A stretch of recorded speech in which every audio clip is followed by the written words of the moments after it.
নমস্কার, আমি Sayani Basak, Kalna college B Ed বিভাগের 4th সেমিস্টারের ছাত্রী। আমার মেথড সাবজেক্ট পলিটিক্যাল সায়েন্স আর আমার চ্যাপ্টার ভারতীয় সংবিধান।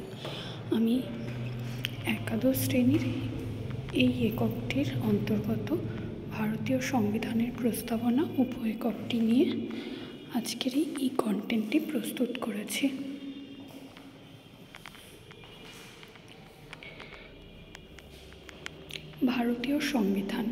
ভারতীয় সংবিধানের প্রস্তাবনায় ব্যবহৃত বিশেষ শব্দসমূহ আজ আমরা জেনে নেব। প্রথমেই আলোচনা করব প্রস্তাবনার ইতিহাস সম্পর্কে। ভারতের সংবিধানের প্রস্তাবনা হল ভারতের সংবিধানের মুখবন্ধ বা ভূমিকা।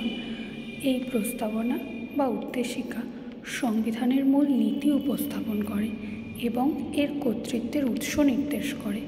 এটি 26শে নভেম্বর 1949 সালে গণপরিষদ দ্বারা গৃহীত হয়েছিল এবং 26শে জানুয়ারি 1950 তারিখে কার্যকর হয়েছিল, যা ভারতের প্রজাতন্ত্র দিবস হিসেবে পালিত হয়। প্রস্তাবনায় ব্যবহৃত বিশেষ শব্দসমূহ হল সার্বভৌম, সমাজতান্ত্রিক, ধর্মনিরপেক্ষ, গণতান্ত্রিক, সাধারণতন্ত্র।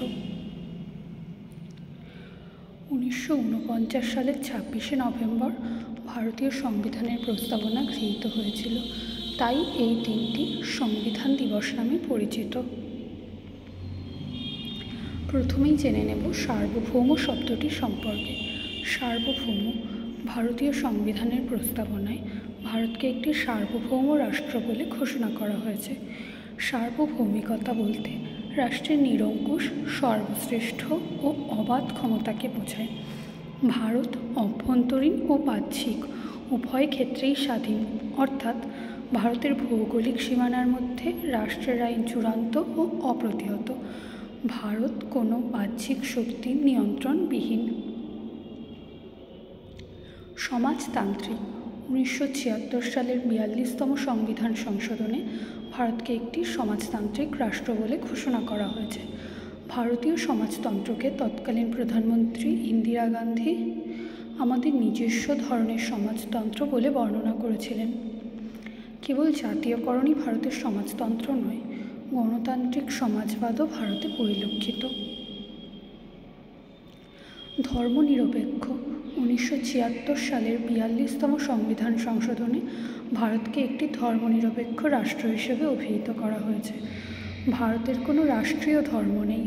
ভারত সব ধর্মের প্রতি সমানভাবে শ্রদ্ধা প্রদর্শন করবে, কোনো ধর্মের প্রতি বিশেষ পক্ষপাতিত্ব করবে না।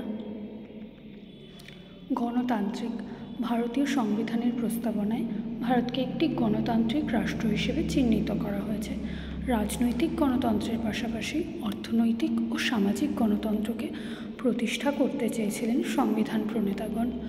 রাজনৈতিক সাম্য, নাগরিকদের স্বীকৃত রাজনৈতিক ও পৌর অধিকার, একাধিক রাজনৈতিক দলের অবস্থিতি, শান্তিপূর্ণ উপায়ে ভোটদান, সার্বিক প্রাপ্তবয়স্কের ভোটাধিকার ইত্যাদি গণতন্ত্রকে সূচিত করে।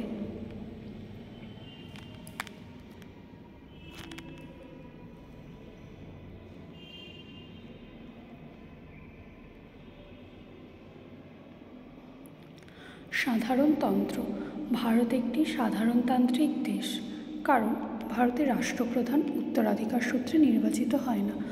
জনগণই শাসন ব্যবস্থায় সকল ক্ষমতার উৎস।